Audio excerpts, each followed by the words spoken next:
டூம் ஸ்க்ரோலிங்னா என்னன்னு இப்போ எல்லாருக்குமே தெரியுது. நிறுத்தாமல் ஃபோன்லேயோ இல்லை டேப்லேயோ ஸ்க்ரோல் பண்ணிக்கிட்டே இருக்கிறது தான் டூம் ஸ்க்ரோலிங்னு சொல்கிறோம்.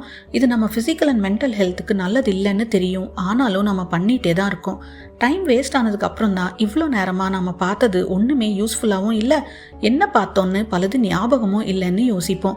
24 மணி நேரத்தில் தூக்கம், ஸ்கூல், காலேஜ் இல்லை வேலை, டெய்லி நாம் பண்ணுற ரொட்டீன் ஒர்க், அதாவது சாப்பிட்றது, குளிக்கிறது மாதிரியான விஷயங்களுக்கு ஆகிற டைம் எல்லாம் போக ஒரு 3 மணி நேரம் தான் நாம் நம்ம லைஃப்பை பற்றி, ஃப்யூச்சரை பற்றி நினைக்கிற டைம். போர் அடிக்குதுன்னு ஏதோ ஒன்று யோசிச்சுட்டு இருப்போம்ல, அந்த டைமில் தான் நம்ம பிரெயின் க்ரியேட்டிவாக யோசிக்கும். நம்ம லைஃபோட அடுத்த கட்டத்தை எப்படி அமைச்சுக்கணும்னு பிளான் பண்ணோம். ரிலேஷன்ஷிப்ஸ் பற்றி யோசிக்கும், ஹாபீஸ் பண்ணுறதுக்கு மோட்டிவேட் பண்ணோம். ஆனால் அந்த டைமை தான் இப்போ நாம் டூம் ஸ்க்ரோல் பண்ணி வேஸ்ட் பண்ணிகிட்ருக்கோம். ஸ்மார்ட் ஃபோன்ஸ், டேப்ஸ் எல்லாம் வரத்துக்கு முன்னாடி என்ன பண்ணிகிட்டு இருந்தோம்? அப்போ டைம் வேஸ்ட் பண்ணலையா அப்படின்னா கண்டிப்பாக பண்ணியிருப்போம்.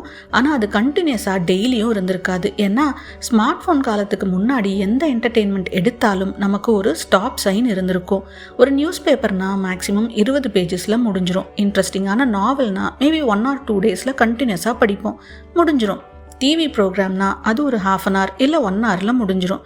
நான் என்ன சொல்ல வரேன்னு தெரிஞ்சிருக்கோம்ல. இப்போது social media, news apps, entertainment apps, இது எல்லாத்துலேயும் இப்போ ஸ்டாப் சைனே இல்லை. அவ்வளோ கண்டென்ட் இருக்குது. அதுவும் நமக்கு ஏற்ற மாதிரி, பிடிச்ச மாதிரி கண்டென்ட் வந்துட்டே இருக்குது. அதனால தான் நிறுத்தாமல் டூம் ஸ்க்ரோல் பண்ணிக்கிட்டே இருக்கோம். ஸோ ஸ்டாப் சைனை நாம் தான் வச்சுக்கணும்.